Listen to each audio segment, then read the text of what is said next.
এমন একটি দৃশ্যের কথা কল্পনা করুন যেখানে কোটি কোটি বছর ধরে আগুন জ্বলছে, কিন্তু আজ সেই আগুন জনমানবহীন, কেবল একজন ছাড়া।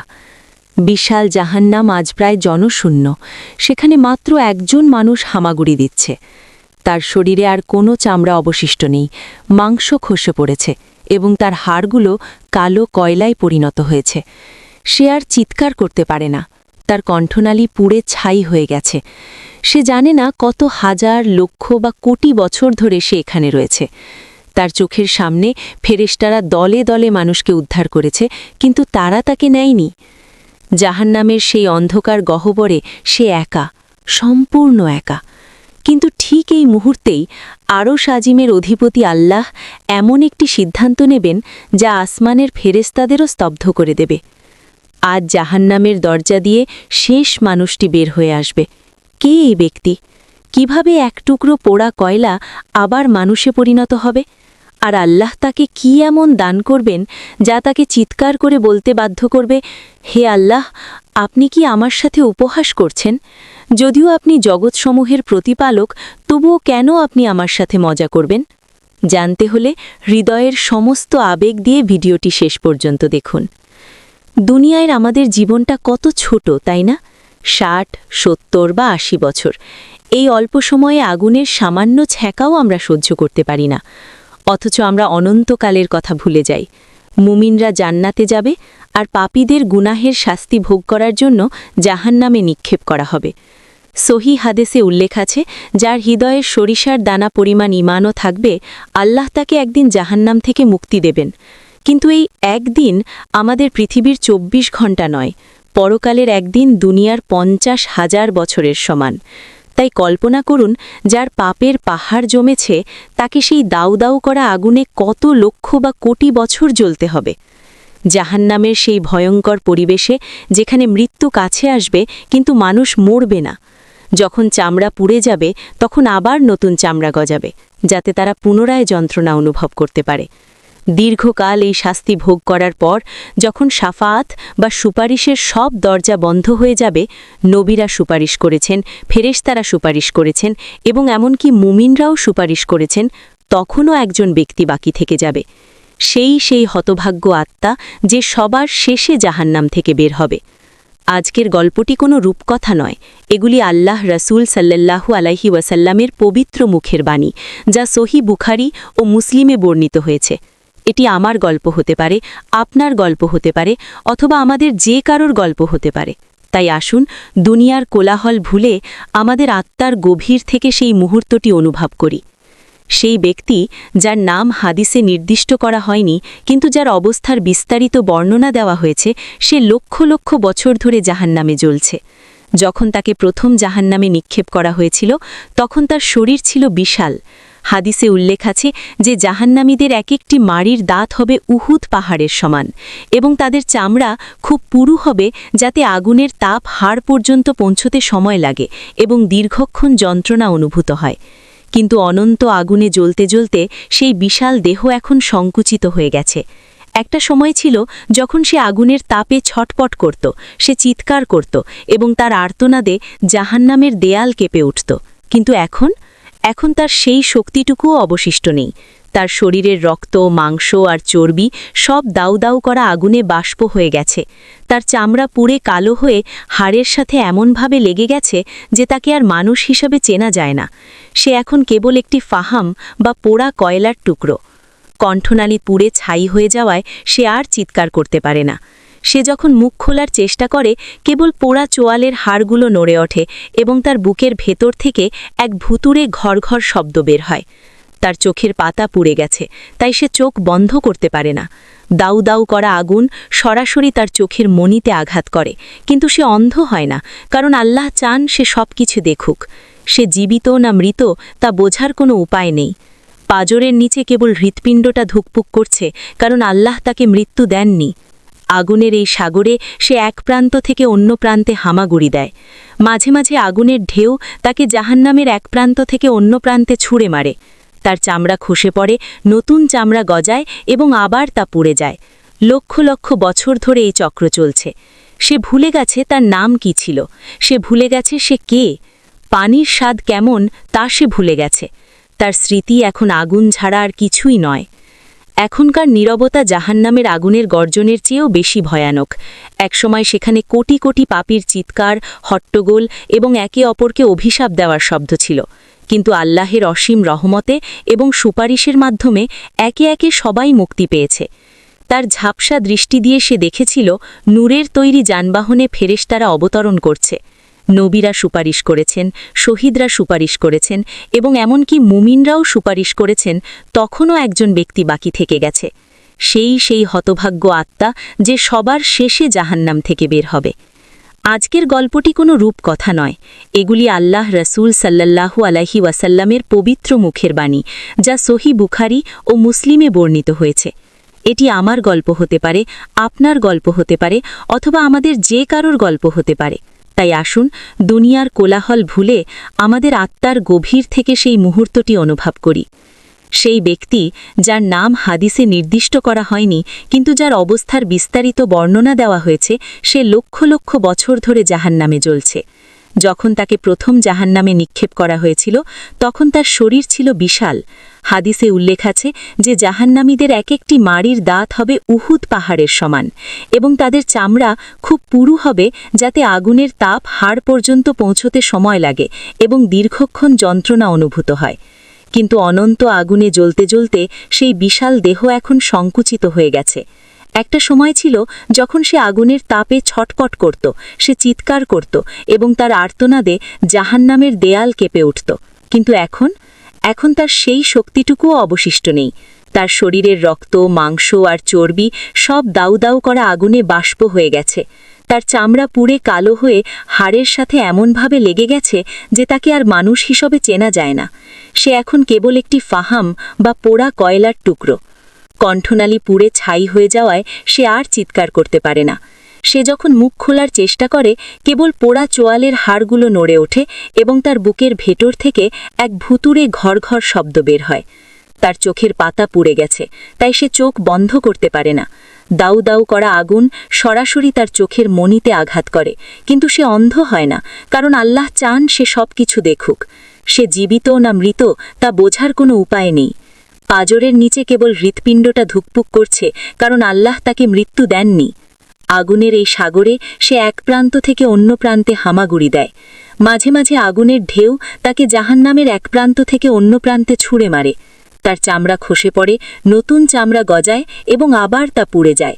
লক্ষ লক্ষ বছর ধরে এই চক্র চলছে। সে ভুলে গেছে তার নাম কি ছিল, সে ভুলে গেছে সে কে। পানির স্বাদ কেমন তা সে ভুলে গেছে। তার স্মৃতি এখন আগুন ছাড়া আর কিছুই নয়।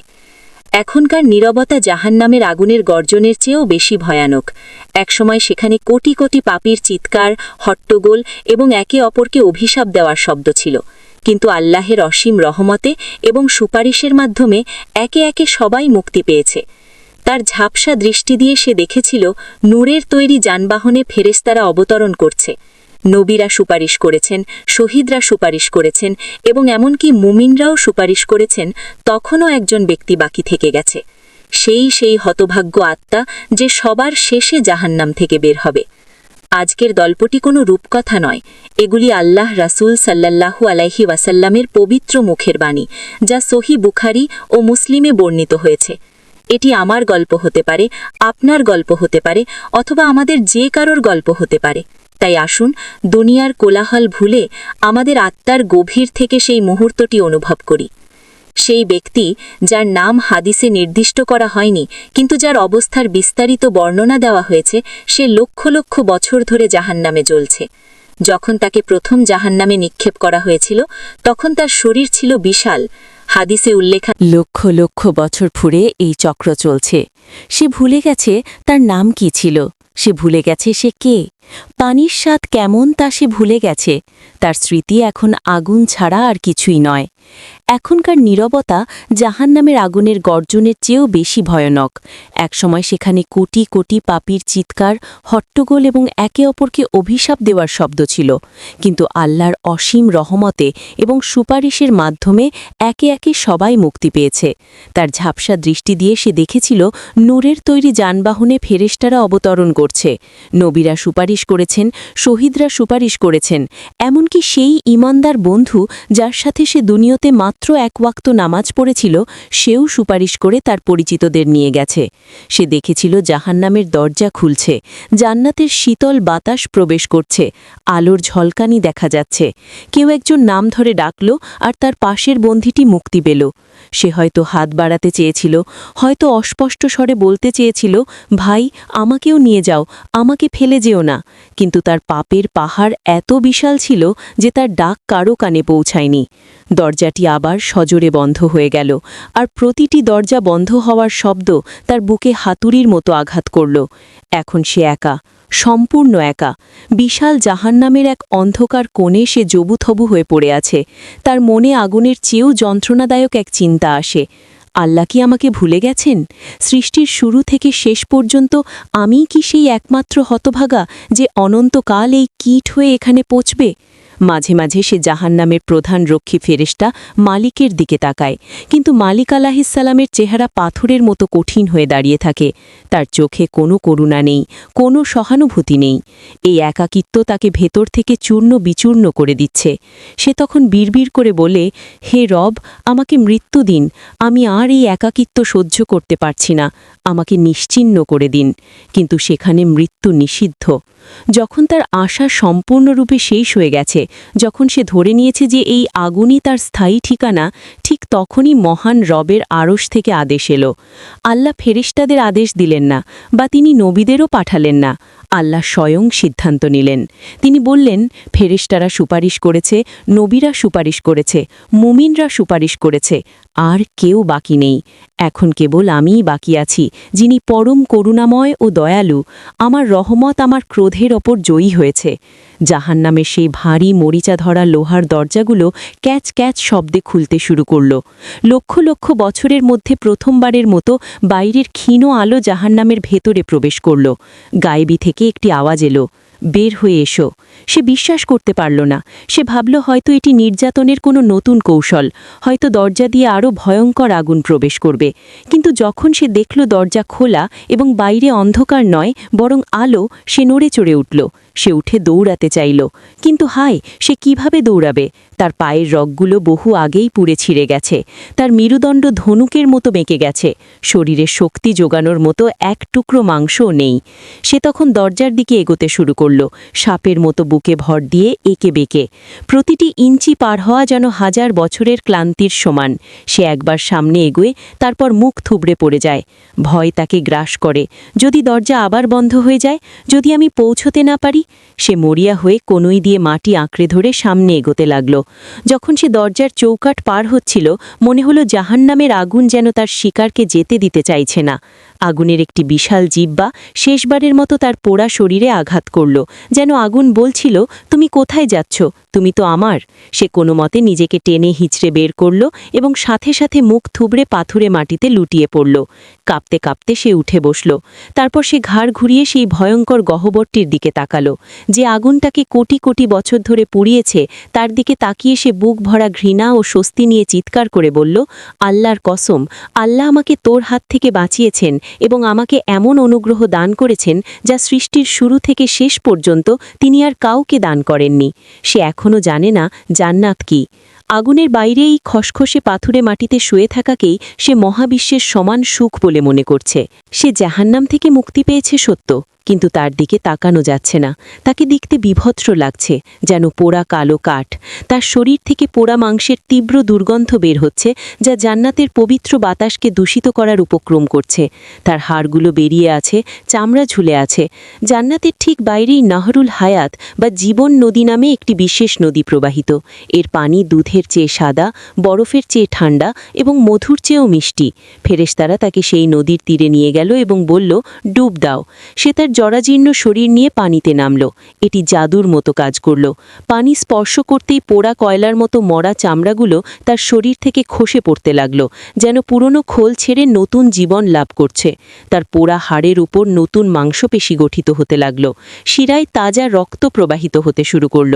আল্লাহর রাসূল সাল্লাল্লাহু আলাইহি ওয়াসাল্লাম সাল্লাম হাদিসে একটি চমৎকার উপমা দিয়েছেন। বন্যার পর পলিমাটিতে বীজ যেমন দ্রুত ও সতেজ হয়ে গজিয়ে ওঠে, ঠিক সেইভাবেই তার শরীর পুনর্গঠিত হল। যখন সে পানি থেকে উঠে এলো, তখন সে নিখুঁত দৈহিক গঠনের এক সুঠাম যুবক। তার বয়স ৩৩ বছর। তার চেহারা পূর্ণিমার চাঁদের মতো উজ্জ্বল, তার চোখ তারার মতো জ্বলজ্বল করছে, শরীর থেকে জান্নাতি কস্তুরীর সুগন্ধ ছড়াচ্ছে।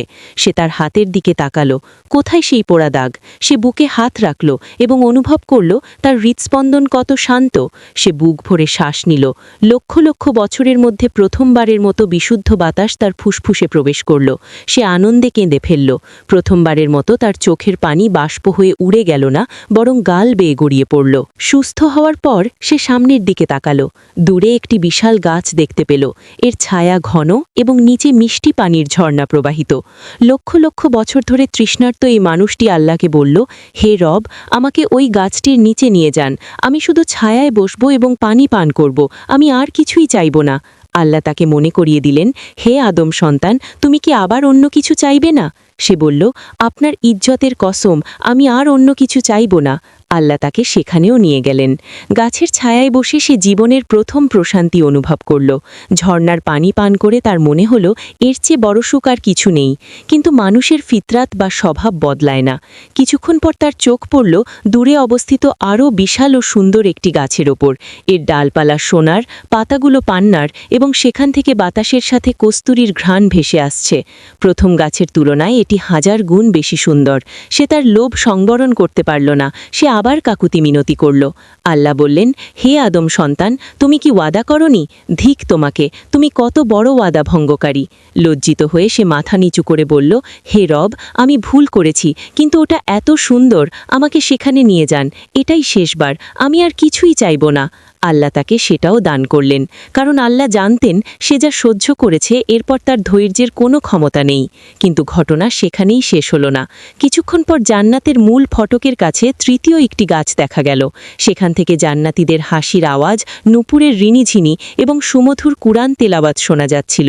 জান্নাতের সুগন্ধ তার নাকে এসে লাগল। সে বুঝতে পারল আসল সুখ ওই দেওয়ালের ওপাশে। জান্নাতীদের আনন্দের আওয়াজ শুনে সে আর নিজেকে ধরে রাখতে পারল না। এবার সে উচ্চস্বরে কেঁদে বলল, হে রব, আমাকে জান্নাতের দরজায় নিয়ে যান। আমি ভেতরে ঢুকব না, শুধু দরজায় দাঁড়িয়ে দেখব। আল্লাহ বললেন, হে আদম সন্তান, তোমার কি কোনো লজ্জা নেই? তুমি বারবার তোমার ওয়াদা ভঙ্গ করছো। সে বলল, হে আল্লাহ, আপনার রহমতের সামনে আমার লজ্জার কোনো অর্থ নেই। আমি তো ভিখারি, আমাকে শুধু দরজায় পৌঁছে দিন। আমি এই হতভাগা আর কিছুই চাইব না। আল্লাহ তাকে জান্নাতের দরজায় নিয়ে এলেন। দরজায় দাঁড়িয়ে সে জান্নাতের ভেতরের দৃশ্য দেখতে পেল। মুক্তা ও হিরে দিয়ে তৈরি বিশাল সব প্রাসাদ, তাঁবু, দুধ এবং মধুর নহর। সে দেখল জান্নাতীরা ঘোড়ায় চড়ছে, হুরেরা তাদের স্বামীদের সেবা করছে, সর্বত্র নূরের ওপর নূর। এসব দেখে তার চোখ ধাঁধিয়ে গেল এবং তার মাথা ঘুরে গেল। তার কাছে মনে হলো জান্নাত কানায় কানায় পূর্ণ, আর কোনো জায়গা খালি নেই। সবাই নিজ নিজ আসন গ্রহণ করেছে। প্রতিটি প্রাসাদে মালিকের নাম লেখা। হতাশ হয়ে সে ফিরে এলো এবং আল্লাহকে বলল, হে রব, জান্নাত তো পূর্ণ, সবাই নিজ নিজ জায়গা নিয়ে নিয়েছে, আমার জন্য কোনো খালি জায়গা নেই। আমি কি ফিরে যাব? তখন আল্লাহ তার সাথে একটি অকল্পনীয় কৌশল করলেন। আল্লাহ বললেন, আমি যদি তোমাকে দুনিয়ার একজন সাধারণ রাজার রাজত্বের সমান রাজত্ব দিই, তাহলে কি তুমি সন্তুষ্ট? অবাক হয়ে সে বলল, আমি সন্তুষ্ট রব, আমি সন্তুষ্ট। আল্লাহ তখন বললেন, তোমাকে তা দিলাম, এর সাথে আরও একটি পৃথিবী, আরও একটি, আরও একটি এবং আরও একটি। পঞ্চমবারে আনন্দে আত্মহারা হয়ে সে বলল, যথেষ্ট হয়েছে রব, আমি অত্যন্ত খুশি। তখন আল্লাহ বললেন, থামো, এখানেই শেষ নয়। 10টি পৃথিবীর সমান রাজত্ব শুধুমাত্র তোমার জন্য, এবং এর ভেতরে তোমার মন যা চায় এবং যাতে তোমার চোখ জুড়ায়, সব কিছুই তোমার। এটি আল্লাহর অসীম রহমত। এটি জাহান্নাম থেকে আসা শেষ ব্যক্তির জন্য মহা উপহার। প্রিয় দর্শক, একটু ভাবুন, যে ব্যক্তি সবার শেষে জান্নাতে প্রবেশ করবে, সে যদি 10টি পৃথিবীর সমান রাজত্ব পায়, তবে যারা বিনা হিসাবে সবার আগে জান্নাতে প্রবেশ করবে, তাদের পুরস্কার কি হবে? যারা যৌবনকালে আল্লাহর ভয়ে ইবাদত করেছে, তাদের মর্যাদা কোথায় গিয়ে পৌঁছাবে? আমরা কেউ সেই শেষ ব্যক্তি হতে চাই না, যাকে লক্ষ লক্ষ বছর আগুনে জ্বলতে হবে। আমরা আল্লাহর রহমতে শুরুতেই জান্নাতের মেহমান হতে চাই। আসুন আজ থেকেই তওবা করি, কারণ আমাদের দুর্বল চামড়ার 1 সেকেন্ডের জন্যেও জাহান্নামের শাস্তি সহ্য করার ক্ষমতা নেই। হে আল্লাহ, আমাদের হারের জন্য জাহান্নামের আগুন হারাম করে দিন। আমাদেরকে বিনা হিসাবে জান্নাতুল ফেরদাউস নসিব করুন। আমিন। অন্যদের সতর্ক করতে ভিডিওটি শেয়ার করুন। কে জানে, হয়তো আপনার একটি শেয়ার কারো জীবন বদলে দিতে পারে।